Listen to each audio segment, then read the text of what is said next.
All right, here's what you need to know about our weather tomorrow. Throughout much of the early part of the day, at least through noon, we'll have a south wind and fairly quiet conditions. There could be some light blowing and drifting, but as we go into the afternoon, a cold front will progress from northwest to southeast through the region.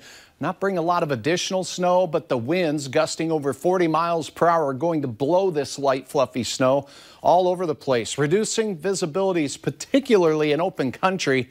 So any travel in those areas is going to be difficult, and we could end up with some blizzard-like conditions. Let's go ahead and advance the computer, if you would, for me. There we go. Here's a look outside right now. We'll advance it one more frame. You can see we have some cold air developing across the valley. We are below zero, as we were speculating earlier. One below right now, very little wind, so we don't have much of a wind chill to worry about. Elsewhere across the valley, as we take a look at the map here, we can see, look at Grand Forks. Now, anywhere that has some of this fresh snow and clear skies, temperatures really bottoming out up to the north where things are more clear. And here's a look at wind speeds as we look across the region. Not a lot of wind out there, 3 to 5 miles per hour for most locations. And as you can see by the arrows pointing all over the place, the direction highly variable right now.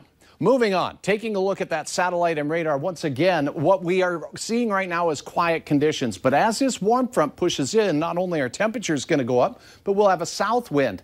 But we can't let that fool us, as some will enjoy 20s. Later in the day, it's this cold front that gets us, and the north winds will be very gusty on the backside of that. All the way into Thursday morning, here's how your hour-by-hour forecast illustrates everything. As we set things into motion overnight, we'll see that warm front out to the west start to approach the valley, and we'll go ahead and set that into motion for you here.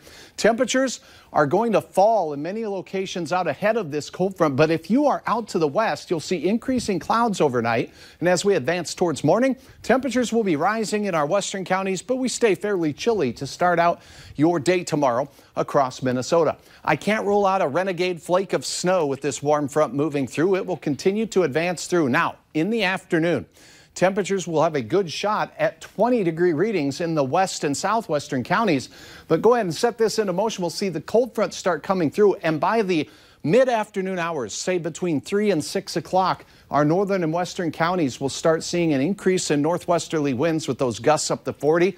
As we go between, say, 7 and 10 o'clock, that cold front will advance into the Red River Valley and northwest Minnesota. So any of this flaky light snow is going to begin blowing, drifting, reducing visibilities. And not only that, single-digit temperatures above zero behind it with all of the wind is going to create some dangerous wind chills as well. As we advance this through the rest, we'll see your hour-by-hour planner for Fargo. We start out just above zero, so we warm up a bit, and we'll continue warming to 21. Those northwest winds really start increasing as we go into the 6 o'clock hour for the drive home. So definitely best to do your traveling before that time period. Here is a look at your hometown forecast. 20s, best chance of that. Southeast North Dakota, teens up to the north.